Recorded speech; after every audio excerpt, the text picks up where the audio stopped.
I'm so sorry, guys. I had to restart this reading over. I was going to do the Animal Dreaming Oracle. I felt so aggravated throughout the entire reading that I just couldn't do it. I had to stop 7 minutes in. So, of course, I'm frustrated with that one. But you can't force it. You can't force, a reading. It's going to turn into a giant shitstorm. Best way to put it. Ugh, so I'm sorry about that. This is take 2, and you're never gonna see the take 1 because it was just like, ugh. So, end scene. All right, this is the Daily Insight on Life and Love.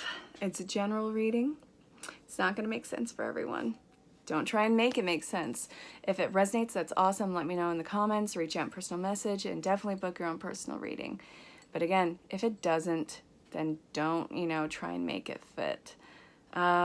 This is for the 9th of December, 2019, or whenever you're pulled to watch this in time. There might be a message for you in it. So, find me on any social platform. Say hello. Let me know you are in the world. Do it. And, yeah, let's see where this goes. I feel a lot better this time around. Again, that one was, that was rough.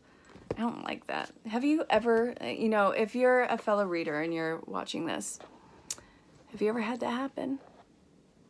And if you are not traditionally a reader, have you ever had that happen? You're trying, it's not connecting, and then you just find yourself getting pissed off. The Great Mystery. Oh my God, we got the Great Mystery. It's a mystery. Let's demystify. Yeah, demystifies it.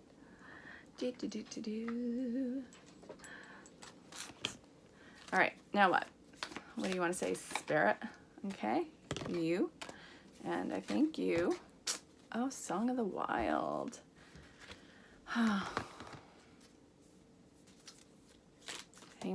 Fine.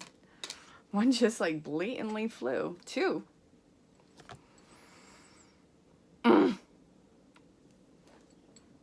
Mother Earth came out in the last one. That was card 37. It was a turtle.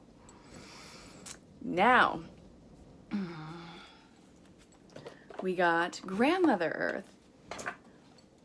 2 mothers in 2 different decks. And it might be a mommy issue, but we're going to read it and see what it's about. Grandmother Earth. Okay.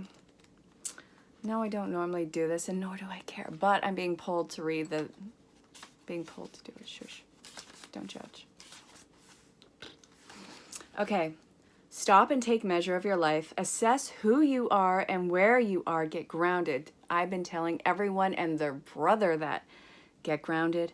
Too many people are scattered, too overspread, too spread thin, and it's cracking. Make plans for the future, but don't act on those plans until you're ready and feel secure in stepping forward. There is a profound source of strength and power within you, and it is expanding now. Put your foot down. That's what I said in the last one. I used the wrong deck, and I'm just so frustrated with that. Put your roots down. This is time of preparation and going deeper. What the native spirit wants you to know, Grandmother Earth provides trees, plants, flowers, rivers, streams, oceans, mountains, and valleys, and supports us all in her bounty. She is stable and strong and devoted to us. You are supported and loved, and even if you're not always sure of it, strength is growing within you. Don't rush. Slow down. The seeds that you have planted now will bring abundance in the future, but only if you take the time to nurture those new beginnings. Take time to plan your future carefully. Don't rush into anything. Security and protection surround you. You are safe. If you're thinking of making a secure financial investment and receive this card, it is telling you that this is a good time to do so. It is not a time to take risks. The journey. It says to deepen your connection to Grandmother Earth and bring security in all forms into your life. Walk barefoot on the earth.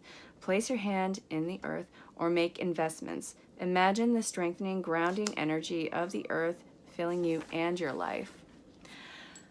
All right. How does that hit home for you? That came out in the last reading. I just wasn't feeling the deck, and that bothers me so much. And I think I've said it 3 times already. You are planting a new round of seeds. You already have gotten the harvest of last seasons, regardless of how many years those seeds took to coming into fruition.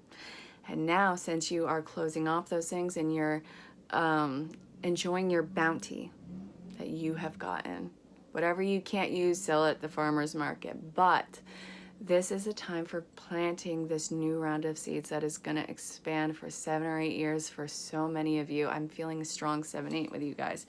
And oh my God, yep. That came out in the last reading too. I might post it. Probably not though. It was bad. Grandmother Earth, gathering your tribe, spirit of water, walking in beauty, song of the wild, ancestors, and great mystery. Oh. You are seeing how everything is interconnected. Hold on one second. Seeing how you are connected to the earth. Now we're in St. Albans, Vermont. I'm in St. Albans, Vermont right now. I will not walk barefoot. It's freezing rain out there. It's below freezing actually. And I'm not going to recommend that anyone do something if conditions are not in your favor. Don't be that guy. Nobody needs frostbite or burned feet or hands or whatever. Just don't do it.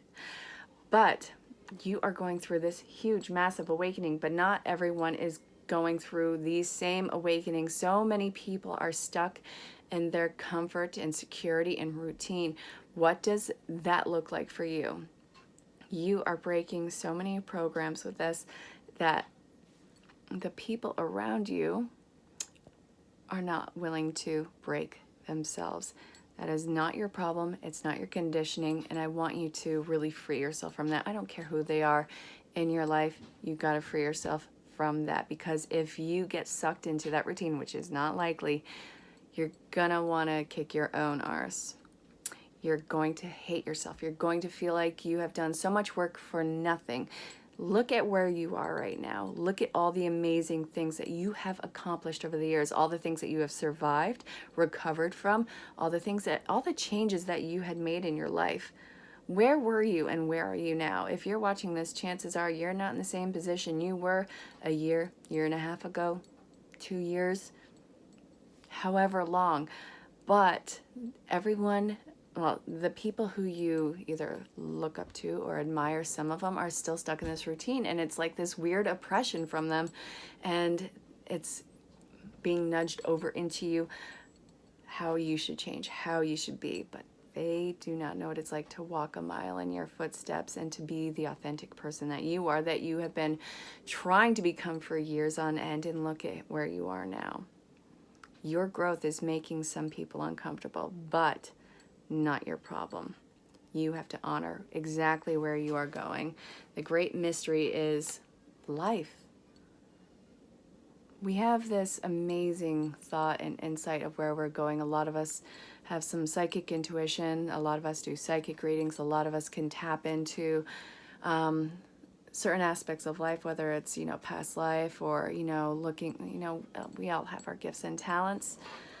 And the great mystery, you won't know until you're on the other side, but don't rush to get to the other side. You have to see this entire life through and see it to the end, and that's not by your own hand. So if you're watching this thinking that that's a, push to get to the end, no, it's not. You live your life for as long as you can. Song of the wild, walking in beauty, spirit of water, gathering your tribe, and Mother Earth. So this is a highly emotionally written time. All spectrums of the rainbow are in this. Your soul in your heart is yearning to do something different, to be somewhere, to do something. And it is the most undeniable urge that I feel like a lot of you have had to date. You cannot deny it. Yes, it's emotional. Yes, it's going to require some change on your part. You have to bravely do it. Take the time to do it. This doesn't have to happen in an instant. Sometimes we get so wrapped up in our anxieties of having to have everything done now that we self-sabotage, and then we get stuck again. Don't think that this has to get stuck in. I want you to write a detailed list of what needs to be done, and then I want you to break it down into the steps on how to get to those things that need to get done. And then I want you to get to those steps and break those down even further. Get them down as small as you possibly can to where it's manageable. I don't care if it gets to the point of, all right, so I walked into this room. What do I need to do in this room? Well, I need to do dishes. Well, I need to make a sandwich. All right, now I've done that. What's the next step? Baby steps on all of this. You're not in a rush, all right? Life does not have to be a rat race. Life is not a rat race. You came here for a certain amount of time, and no matter what, you are going to stay until the very end. The rat race, save that for Wall Street. Those people, they are runners of that rat race, getting their cheese.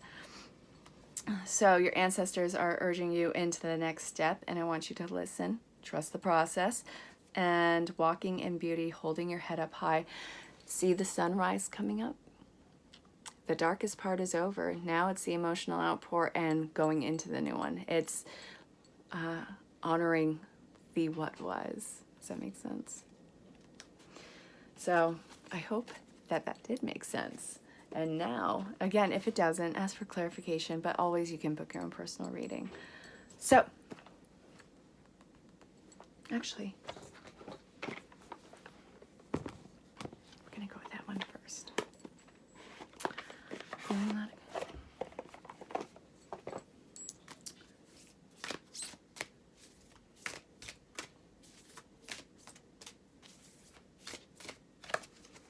Starseed, what lights you up?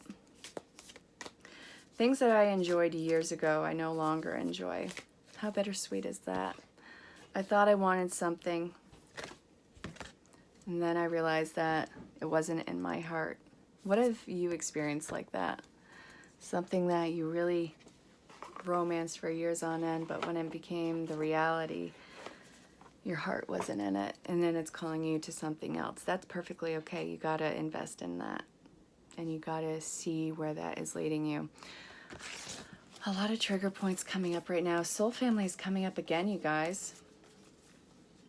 Council of Light, divine orchestration, helpers in the subtle realms. What lights you up? Who or what is triggering you? So when we were talking earlier about, you know, the people who are not going along with this, who are stuck in their routine, who are trying to make that impression on you, why are they triggering you? Why do they have such a hold and effect on you? And see what the layers of that relationship are. Where does that even stem from? Where does their sense of entitlement start to cloud your will?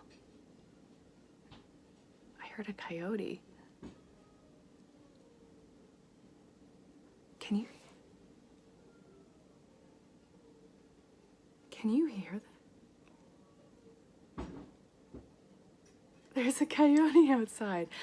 Look up the sign and synchronicity of a coyote. Oh my God. Why is this triggering you? Calling in your tribe, you don't have to do it alone. You are going to want to shut off from everyone. Being in hermit mode and shutting everyone off is two different things. Don't shut everyone off. Start to filter, but also, I can't get over the coyotes. You really got to just take care of yourself right now. I'm going to say it. You got to do you. You got to do whatever it takes to make you thrive and come alive. And I don't care if you are changing a job or you're afraid of taking a leap of faith in a new career or going back to school for said career, or if you are pulling back from certain relationships because no matter how much history you have with them, your heart's not in it anymore. I don't care if you have to move. I don't care if you have to start over again in life. You have got to honor exactly what you are being pulled to do and start making the steps to do that. You're not wasting time, but that a particular part of your chapter is done, and you have to start reading the next one, or at least start writing it or coming up with a concept. But don't keep rereading the same chapter, because then you're going to get lost in the words. I hope that that made sense. Divine orchestration, helpers in the subtle realms. What lights you up? Again, the ancestral pull. It's very strong with you. The stagnance you are experiencing is your own. and it's being mirrored on the outside. The people who are triggering you, you drew them in, and I hate it, and I know how much you must hate hearing that. But it is a reflection of you and all those little stepping stones that are in your way. Why did you draw this person who's oppressive to you? It's, I guess, in a way to test your will, test your love and your passion of a particular thing in life. But you got to face it regardless. Either pull the cord, completely mute it, and move on. A lot of mommy issues are coming to the table. I just heard my sister say the word mother, but you know she was saying something else. Ace of Water. New loving connections coming in. It doesn't have to be romantic, but I love love. I do. I love all the ways it expresses itself. The Hanged Man and the Chariot. And then the Page of Air. Okay. Eight of Water. God, you guys are walking away from so many things. Your treasures are here with you. Your ships lay elsewhere. The Four of Water. You have to be really clear and direct on what it is that you want. All right, Spirit, too many. Just one more, please. Can't be the obnoxious person. Lots of four. Foundations coming in. Four of Air. Four of Water. Eight of Water. Page of Air. A lot of mental things happening right now. Hanged Man, Chariot, and Ace of Water.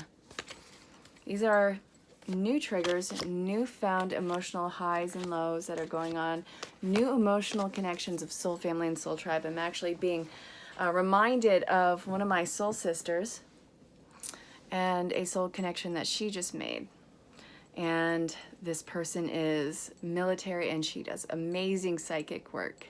And this is something that they're going to be very complementary to each other. And if you're watching this, you know exactly who I'm talking about. And I'm calling out someone particular. Not everyone else, but this one person who's watching it on that one. But you're going to find a lot of complementary people who support that growth along the way and who you could actually probably have a lot of amazing back and forth with in this life and maybe even step into mission work. This is a huge commitment on your part, and really it's part of your it is balancing. You want to, I'm actually going to, there's something in that. Hang on. There's something in the black and white that's really pulling me in right now. Seven again. Huh. Massive teaching moment. Okay. Hear me out. Everything I have worked for, including the obstacles I have faced and overcome, are now part of this time of victory. I have learned to see all aspects of my life as essential to my growth. I have fallen, but now I've risen again to live freely and truthfully, fearlessly and skillfully. That is what we have been talking about this entire time. You're fearless. You're in your power. That's intimidating some people, and that's going to make some oppression on your part. But you have to be mindful and in that moment and aware of your emotions and your triggers, and learn to walk away from people who will never truly hear you and who have served their purpose in your life. You have to be okay with either ending relationships or not even just being somebody who lashes back, but just allowing the silence to take over in that connection. It doesn't have to be angry. You can just let it drift away. Then we have the Four of Water and the Four of Air. You have to be a lot more kind and gentle on yourself. I feel the anxiety that's coming in with all of you since we're getting closer to the New Year's. Yeah, it feels like we are heading into something, are we going to be ready for the test? Sorry, babe, you're already taking the test. The teacher's silent right now, and that's why you're feeling such discomfort. You hear the clicking of the clock, or the ticking of the clock, ticking.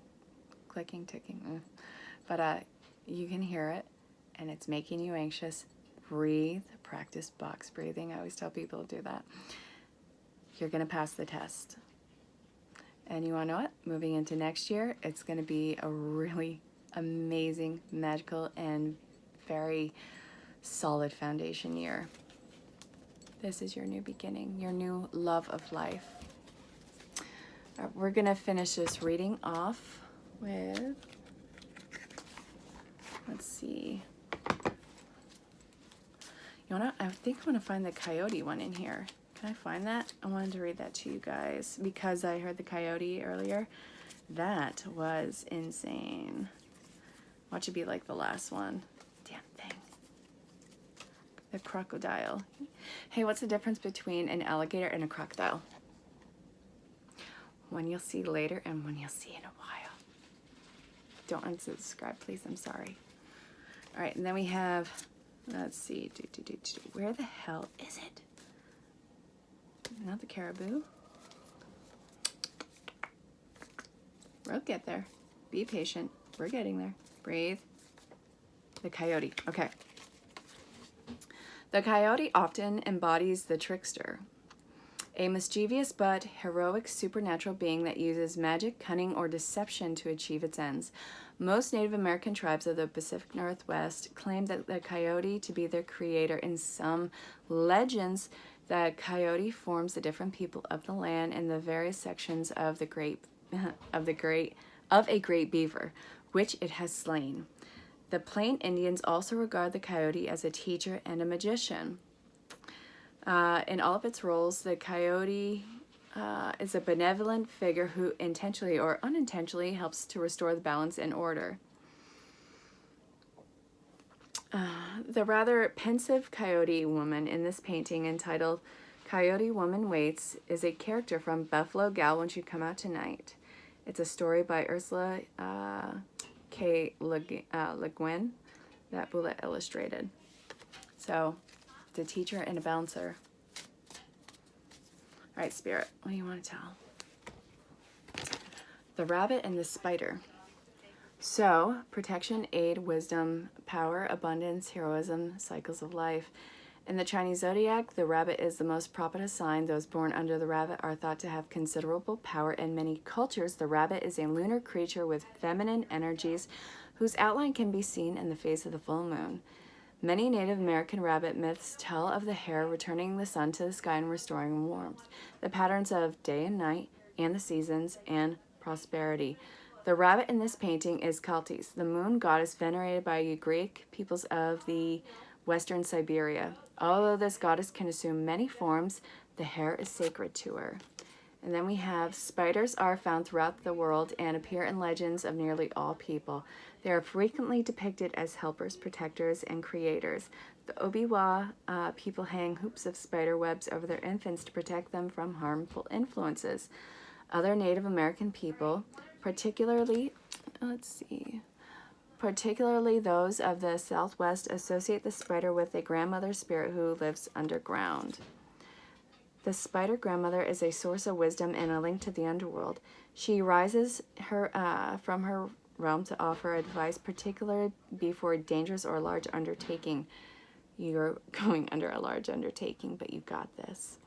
The woman in this painting, draped in the thick robe with flowing hair and with a ghostly face, recalls the legends of the ancient grandmother. All right, again, this was a general reading. Let me know if it resonated. Let me know if you need clarification. Let me know if you want to book your own personal reading. Say hello on the social platforms. Let me know where you are in the world. I'm in St. Albans, Vermont. I really look forward to you all responding, and I really appreciate all my new followers, all the people who have booked a reading with me, all the donations. You guys are freaking amazing, and can't wait to see where this goes. And I will see you tomorrow for the Tuesday reading. Well, I record the day before. I forgot to do that for a while, but I got back into it. I'll talk to you all very soon. Until next time, stay safe, have fun. I love you all. Bye, everyone.